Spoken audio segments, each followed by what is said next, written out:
পিঠে বানানোর একটি ছোট্ট ভিডিও নিয়ে চলে এলাম। তো প্রথমে সিদ্ধ চালের গুঁড়োতে অল্প নুন দিয়ে তাতে ফুটন্ত জল দিতে হবে।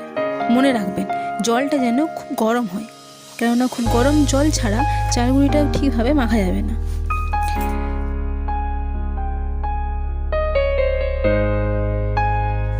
এরপর খুন্তি বা হাতা দিয়ে চালগুঁড়িটা মাখতে হবে। ভালো করে মেখে চালগুঁড়িটা কিছুক্ষণ ঢাকা দিয়ে রেখে দিতে হবে। এরপর ঢাকা খুলে আবারও একবার ভালো করে হাতে করে মাখিয়ে নিতে হবে।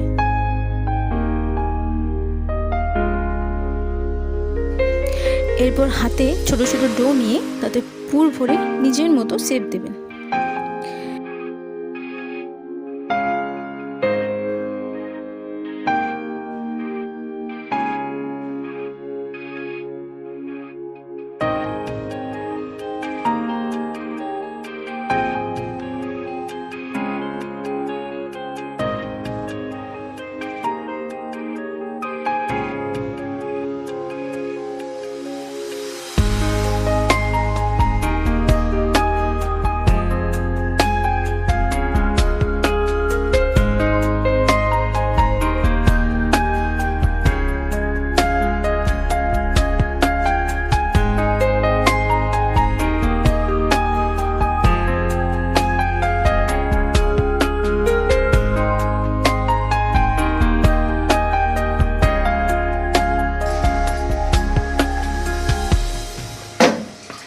এরপর আগে থেকে একটি হাঁড়িতে কিছুটা জল গরম করতে দিয়ে রাখতে হবে।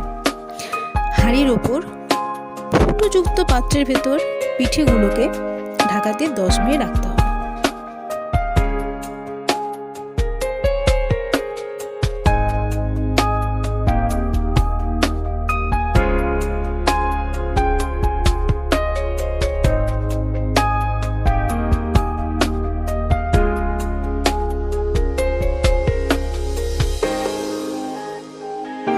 দশ মিনিট পর ঢাকা খুলে পিঠের উপর অল্প জল দিয়ে নামিয়ে নিতে হবে।